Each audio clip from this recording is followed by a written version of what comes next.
I want to first of all thank the National Council for Black Studies for having this session, and I think it's in the tradition of what I'm going to talk about in a few minutes. But I want to thank you very much, and I want to thank the two presenters who have spoken previously, Dr. James Stewart and Dr. Michael Tillotson, for their generous comments and for what they have said. And I want to also thank Dr. Maulana Karenga, my good brother.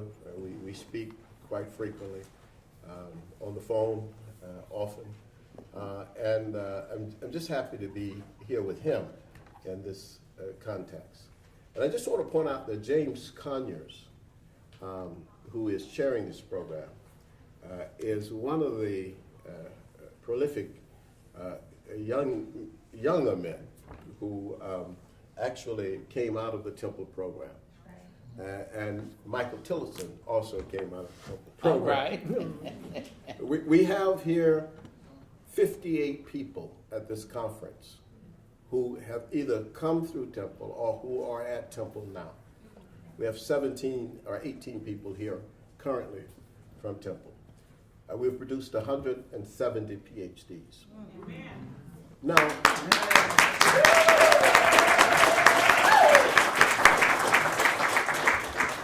and I just want to say a few words about my own work, is that this field was not, we did not come to Black Studies as fully formed. Most of us came from other disciplines, whether it was political science, communication, psychology, anthropology, history. That's how we came. But for me, very early on, it occurred to me that we could not exist forever that way. That's a problem. That was a fundamental problem in our creation. That if we were to survive, we had to survive on our own terms. And that's why one of the things that I took upon myself was, what is necessary to create a discipline? And so I committed discipline suicide. So that I didn't call myself a communicationist. I didn't walk around saying I'm a communicationist, because I wasn't anymore. I just committed discipline suicide. Now, I had learned from that tradition. There's no question about that. I had learned from that tradition. But I was not that. That was not what you could call me. And what I started very early doing was trying to figure out then, how do we move a discipline inside these major universities? How do we carve it out? And what I discovered was that we had to move on our own. And I think that this is what Nathan Hare and certainly Bob Crispin also discovered with Black Scholar.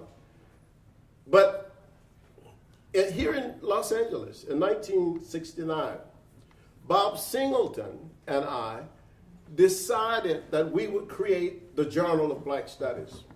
And we went to Sage Publication here and said, okay, we need this done. And we worked and we formed a relationship. And I became the director of the Center for African American Studies at UCLA. Now, here is the deal. At that time, I wrote an article called A Black Perspective. I didn't call it Afrocentricity because that wasn't in my mind at the time. But I knew that what we were doing had to be different from what they were doing in communication, political science, sociology, history, and so on. They couldn't, because all that was white perspectives. All the theories they studied were white people. All the intellectuals they studied were white people. But then how do you deal with this question? What do you do? We created the journal. We say we needed a journal. But not only do we need a journal, a good journal, but we also need other things. We need awards. How you create created a discipline that's going to have structure. As James Stewart calls it, architecture. You need awards, and it was right along with the association, the NCBS. The idea that we had to have a professional organization.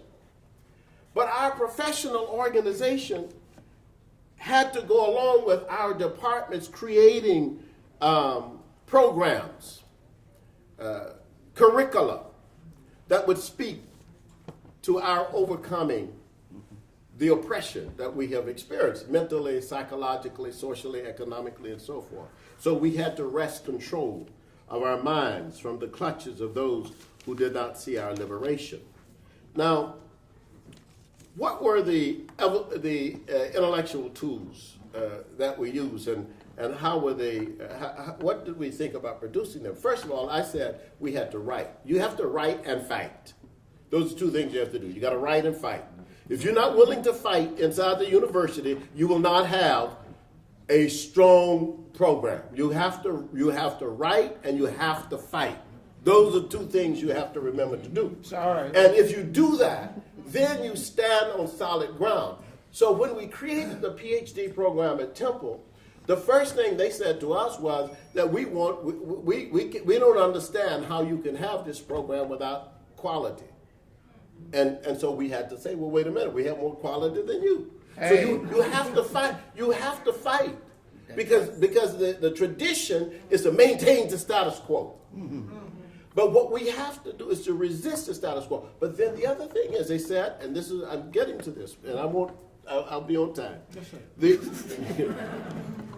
you have situations now. Let's say we have 15 PhD programs. But when you really go through those PhD programs, a lot of those PhD programs are not really PhD programs in Africana studies. Mm-hmm. There are PhD programs with the name Africana studies, but you have joint appointees in all these departments. That was not what we dreamed of as students when we created it in the 1960s. We didn't want anything to do with those old fields, because we recognize those old fields as imposing domination and hegemony on the way we thought. So we said, we don't want that. But now in some programs, they say, well, you can get a PhD here, but you got to major in sociology. Your concentration has to be in political science. You have to be an anthropology, and this is debate. Someone asked the other day, it must have been a Temple student, where are the people from the Ivy League schools here? Teach. And because a Temple student could raise that question in her panel, I know what she was probably getting at is that they compromised. Mm-hmm. You cannot compromise a discipline. You either have it or you don't have it. Hey. It's the same question I asked Henry Louis Gates when he became chair at Harvard. I said, Skip, you could do us a great favor by simply saying, I will not be in the English department. I am going to put all my marbles in black studies. That would have been a significant move for us, but it didn't happen, you see? So my work has always been creating, I believe in black studies. Hey. It is my discipline. I will fight for it. I think it is correct what we do. So anyway, you have to publish. The other thing we have to do, we got to publish on intellectuals and intellectual work. And that's why this is, to me, a wonderful beginning for what we do. We have to write about each other's work. We can't get away from that. That's why I'm trying to write as about many people as I can. I did a book on Maulana Karenga. And the only book out of me. Well, I may do another. I want to do one on James Stewart. I want to do one on James Stewart. You have to do that. Yeah. That's the only way any other field will recognize you as an important field. That's right. Who are you important people in the field? That's right. And if we don't do that, and we don't have these questions answered, we have problems. Now, finally, my last 2 points I want to make, just in terms of the future. Take your time. This is what the future of the field. It's easier. Good. It's easier to do this. This is if we're disciplined. You see, we need to internationalize the field. I think that there's nothing, I mean, and the field is not a religion, so you can have a debate. And Afrocentricity is not a religion. That's why we don't say Afrocentrism. Because it's not a religion. It's not a closed system. It's an intellectual idea. There are many theories that can flourish under it. Many ideas. But here's the thing. A discipline has certain assumptions, certain questions, and certain approaches to solutions. And we have to work these out. Cecil Blake, Professor Blake said this yesterday. He asked a profound question. All right. What are our questions? Hey. Our questions can't be psychological questions. So we black psychologists. But no. I mean, as you in Africana studies, what's your question? What's the question? Not black sociology. What is your question as a person in Africana studies? If you don't have a different question, then just stay in the traditional discipline. You see, that to me is one of the things that we have to deal with. So the other thing we have to deal with, NCBS, you could help all of our programs by ranking our departments. I can't do it because you said self-serving. If I say we have a faculty member at Temple who can do it, but I'm not going to ask her to do it. But my organization, the professional organization, ought to do it for its own sake, not for Temple, because we may be number 3 or number 5. I think we're number 1, but I don't know. but we may be number. I don't know. But I'm just saying. No, but I mean, there are certainly larger programs than we are. All right. But here's what I'm saying. Here's why I'm saying that. It's just what I said to James Cone about religion. Yeah. They asked me to speak to the black theologians. And I said to him, the problem with black theologians is that y'all have not created God. Y'all scared to create God. I said, if you show me your God, I'll show you what kind of people you are. Because people create gods and then they move toward that ideal. I said, if we create a ranking system, then even if we are not number 1, we can go to our deans and say, look, I want to be like the program in Illinois. You need to give us more resources. This is what they do. This is how they do it. You have to have that kind of system. We don't have that system. I can't even go to my dean and say where we are located on the. I can say anecdotally and so forth. So anyway, I can't do that. So last thing, hire people with PhDs in African American studies.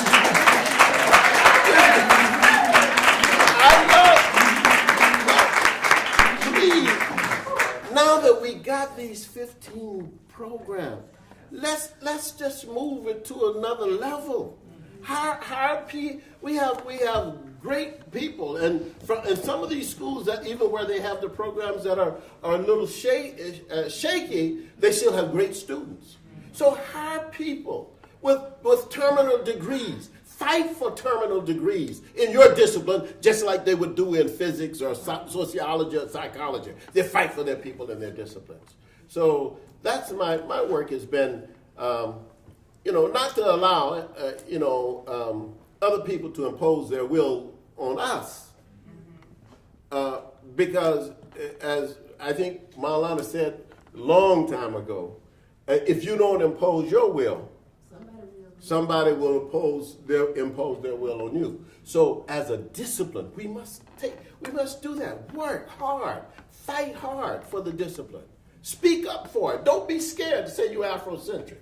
Hey. What's wrong with it? Nothing wrong with it. Hey. And so we are now changing our name. We have been approved to change the name of our department to Africology. We are. They made us add, and we say this only temporarily, Africology and Africana studies, which we say is redundant, but they basically said right now so that people will know who you are. We want to add that on, but we basically are at Temple a department of Africology because we see that as a disciplinary term for us. And we have students who from South America, Students come from Asia, students come from Jamaica, everywhere. They have a sense that they want to be, as a profession, Africologist. It is more difficult to say African American Studies scholar. So we just say I'm an Africologist. And that is the Afrocentric study of African phenomena everywhere, transgenerationally and transcontinentally, you see. So anyway, thank you very much. Hey.